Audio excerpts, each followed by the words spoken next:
তো hello guys, আপনারা হতে চাইছেন যে আপনাদের পুরনো মোবাইলের হোয়াটসঅ্যাপের চ্যাটগুলোকে আপনারা নতুন মোবাইলে ট্রান্সফার করতে এবং তাও আবার ব্যাকআপ ছাড়াই। তো আজকের এই ভিডিওটিতেই জানাবো যে আপনারা কিভাবে ব্যাকআপ ছাড়াই পুরনো মোবাইলের হোয়াটসঅ্যাপের চ্যাটগুলোকে নতুন মোবাইলে ট্রান্সফার করবেন। তো তার জন্য কিন্তু পুরো ভিডিওটি অবশ্যই দেখতে থাকুন। তো তার আগে ভিডিওটি অবশ্যই একটি লাইক করে দিন এবং এই চ্যানেলে যদি আজই নতুন এসে থাকেন এখনই চ্যানেলটিকে সাবস্ক্রাইব করে রাখুন এরকম নতুন নতুন ভিডিও দেখার জন্য। তো আপনারা যদি চান যে আপনাদের পুরনো মোবাইলের চ্যাটগুলোকে এখানে নতুন মোবাইলে ট্রান্সফার করতে, তাহলে আপনারা কি করবেন, প্রথমে পুরনো মোবাইলে এখানে আপনারা একটি 3 ডট পেয়ে যাবেন।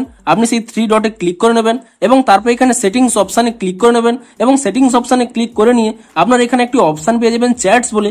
আপনি সেই চ্যাটস অপশানে ক্লিক করে নেবেন এবং তারপরে আপনারা একেবারে নিচের দিকে স্ক্রল করে নেবেন, এখানে একটি অপশান পেয়ে যাবেন ট্রান্সফার চ্যাটস বলে।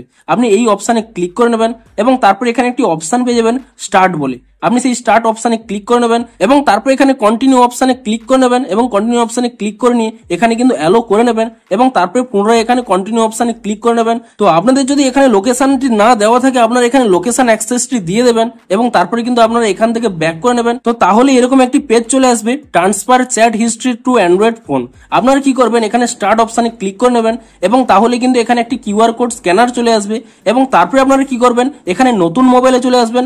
আপনারা প্রথমে কিন্তু নতুন মোবাইলে হোয়াটসঅ্যাপ অ্যাপটিকে কিন্তু ইনস্টল করে নেবেন এবং হোয়াটসঅ্যাপ অ্যাপটিকে ইনস্টল করে নিয়ে আপনারা ওপেন করে নেবেন এবং ওপেন করে নিলেই এরকম একটি পেজ ওপেন হয়ে যাবে এবং তারপরে আপনারা কি করবেন, এখানে ল্যাঙ্গুয়েজে ক্লিক করে নিয়ে তো আপনি যে ল্যাঙ্গুয়েজটি পছন্দ করেন সেই ল্যাঙ্গুয়েজটি এখানে সিলেক্ট করে নেবেন এবং তারপরে কি করবেন, এখানে একটি অপশন পেয়ে যাবেন এগ্রি অ্যান্ড কন্টিনিউ বলে। আপনি সেই অপশানে ক্লিক করে নেবেন এবং সেই অপশানে ক্লিক করে নিয়ে এখানে কিন্তু নোটিফিকেশনটি অ্যালো করে নেবেন এবং তারপরে কি করবেন, আপনাদের যে পুরনো মোবাইলে যে নাম্বারটি দিয়ে লগ ইন ছিল সেই নাম্বারটি কিন্তু এখানে দিয়ে দেবেন। তো আপনারা আপনাদের সেই নাম্বারটি দিয়ে দেওয়ার পরে আপনারা এখানে নেক্সট অপশন পেয়ে যাবেন। আপনি সেই নেক্সট অপশানে ক্লিক করে দেবেন এবং তাহলে এখানে একটি পপ আপ দেখতে পাবেন, is this the correct number. আপনি এখানে ইয়েস অপশানে ক্লিক করে নেবেন এবং তারপরে কিন্তু আপনাদের এখানে একটি কোড সেন্ড হয়ে যাবে। তো আপনাদের এই মোবাইলে যদি এখানে সিমটি ইনসার্ট থাকে তো আপনারা এখান থেকেই ডিরেক্ট কিন্তু লগ ইন করে নিতে পারবেন। কিন্তু আপনাদের যদি পুরোনো মোবাইলে এখানে লগ ইন থেকে থাকে তো পুরোনো মোবাইলে দেখতে পাচ্ছেন এখানে কিন্তু একটি ওটিপি চলে আসবে। আপনারা কিন্তু সেই ওটিপিটি এখানে দেখে নিয়ে আপনারা কিন্তু এখানে ওটিপিটি টাইপ করে নেবেন। তো তাহলেই দেখুন আপনার ওটিপিটি দিয়ে দেওয়ার পরে এখানে ভেরিফাইংটি শুরু হয়ে গেছে এবং দেখুন ভেরিফাইটি হয়ে যাওয়ার পরে এখানে কিন্তু একটি অপশন শো করছে transfer chat history from old phone. আপনারা কি করবেন, এখানে নিচে একটি অপশন পেয়ে যাবেন কন্টিনিউ বলে। আপনি সেই কন্টিনিউ অপশানে ক্লিক করে নেবেন এবং তারপরে এখানে পুনরায় কন্টিনিউ অপশানে ক্লিক করে নেবেন এবং তারপরে এখানে অ্যালো অপশানে ক্লিক করে নেবেন এবং তারপরে পুনরায় এখানে কন্টিনিউ অপশানে ক্লিক করে নেবেন এবং আপনারা কিন্তু এখানে ওয়াইফাইটি অন করে নেবেন।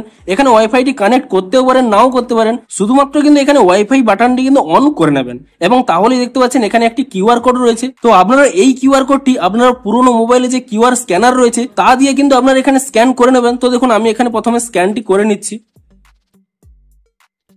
তো স্ক্যানটি করে নিলেই এখানে দেখুন আমার এখানে একটি পপ আপ শো করছে স্টে অন দি স্ক্রিন। তো তারপরে দেখুন এখানে এখানে একটি পপ আপ শো করছে searching for your new phone. তো তারপরে দেখবেন আপনাদের মোবাইল নাম্বারে কিন্তু একটি ইনভিটেশন চলে গেছে যে আপনার কোন মোবাইল থেকে চ্যাটগুলো ট্রান্সফার হবে। তো দেখুন এই মোবাইলের নাম কিন্তু আপনারা এখানে পেয়ে যাবেন।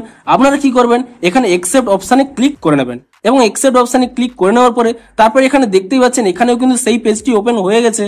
তো তারপরে দেখতে পাচ্ছেন কয়েক সেকেন্ডের মধ্যেই দেখুন এখানে কিন্তু ট্রান্সফারিং শুরু হয়ে গেছে এবং এখানে দেখুন রিসিভিং শুরু হয়ে গেছে, অর্থাৎ এই মোবাইলের চ্যাটগুলো এই মোবাইলে কিন্তু রিসিভ হওয়া স্টার্ট হয়ে গেছে। আপনারা কিন্তু কয়েক সেকেন্ড এখানে ওয়েট করে নেবেন। আপনাদের যদি বেশি চ্যাট থেকে থাকে তো কয়েক মিনিট কিন্তু আপনাদের সময় লাগতে পারে। তো আপনারা কিন্তু কিছু সময় এখানে ওয়েট করে নেবেন। তো কিছু সময় ওয়েট করে নেওয়ার পরেই আপনারা এখানে দেখতে পাচ্ছেন এখানে কিন্তু complete setup on new phone দেখাচ্ছে এবং এখানে দেখুন দেখাচ্ছে ট্রান্সফার কমপ্লিট। আপনারা কি করবেন, এখানে নেক্সট অপশানে ক্লিক করে নেবেন এবং নেক্সট অপশানে ক্লিক করে নিলেই আপনাদের কিন্তু এখানে প্রোফাইল ফটো কিংবা নাম এখানে সিলেক্ট করতে বলছে। আপনারা আপনাদের নাম এবং প্রোফাইল ফটোটি সিলেক্ট করে নিয়ে আপনি এখানে নেক্সট অপশানে ক্লিক করে নেবেন। তো তারপর এখানে আপনাদের হয়তো পাসকে ক্রিয়েট করার জন্য একটি পপ আপ শো করবে। আপনারা চাইলে পাসকেটি ক্রিয়েট করতেও পারেন কিংবা আপনারা এখানে স্কিপ করে নিতে পারেন। তো আমি এখানে স্কিপ করে নিচ্ছি, তারপরে পুনরায় এখানে স্কিপ করে নিচ্ছি এবং তাহলেই দেখুন এখানে কিন্তু ইনিশিয়ালাইজিং শুরু হয়ে গেছে এবং আপনারা দেখতে পাচ্ছেন এখানে দেখুন সমস্ত চ্যাটগুলো কিন্তু চলে এসেছে। তো এবারে আরো একটি জিনিস আপনারা এখানে দেখতে পাচ্ছেন আপনাদের সমস্ত চ্যাটগুলো চলে এসেছে, কিন্তু এখানে দেখুন আপনাদের যে নাম্বারগুলো রয়েছে তার কিন্তু এখানে কোনো নাম হয়তো শো নাও করতে পারে।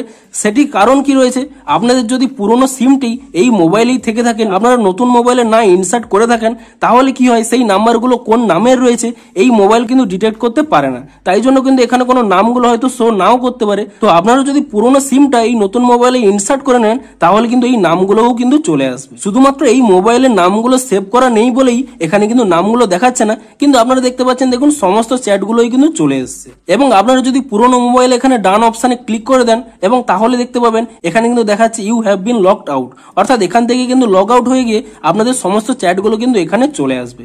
তো এভাবেই কিন্তু আপনারা পুরোনো মোবাইলের সমস্ত চ্যাটগুলোই ব্যাকআপ করা ছাড়াই কিছু সময়ের মধ্যেই আপনারা কিন্তু নতুন মোবাইলে ইজিলি ট্রান্সফার করতে পারবেন। তো ভিডিওটি যদি একটু হেল্পফুল বলে মনে হয় অবশ্যই একটি লাইক করে দিন। দেখা হচ্ছে আরো কোনো নতুন ভিডিওর সাথে। Thanks for watching.